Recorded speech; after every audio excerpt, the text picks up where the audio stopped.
इतिहास को उनके मिलने वाले धातुओं के आधार पर बांटने वाले इतिहासकार कौन थे? John Thomson. लिखित के अनुसार इतिहास को बांटने वाले इतिहासकार कौन थे? John Bruce.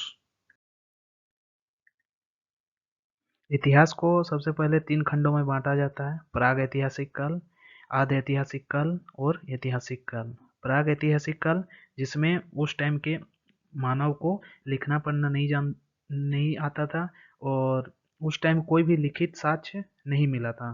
और आधि ऐतिहासिक काल में लिखित साक्ष्य मिला था, लेकिन ऐसा लिखा था कि कुछ समझ में ही नहीं आता था।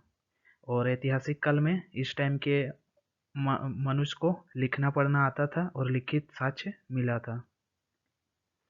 प्रागैतिहासिक काल में पुरापाषाण काल, मध्यपाषाण काल और नवपाषाण काल और ताम्रपाषाण काल, पूरा मतलब पाषाण काल आते हैं प्रागैतिहासिक काल में। आधि ऐतिहासिक काल में सिंधु सभ्यता, कांसा, हड़प्पा सभ्यता। फिर ऐतिहासिक काल में प्राचीन काल, मध्यकाल, आधुनिक काल, नेहरू काल और विश्व। मानव ने आग की खोज किस काल में किया था? पुरापाषाण काल में।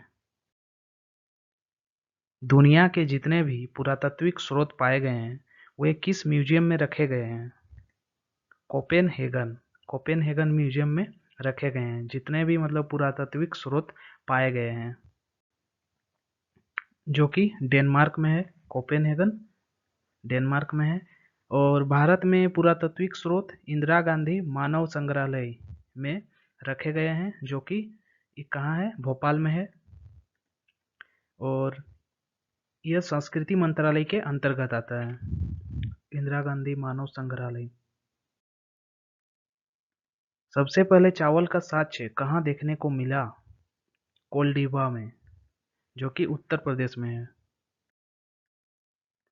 माइक्रोलिथ किस काल को कहा जाता है? मध्य पाषाण काल को माइक्रोलिथ कहा जाता है।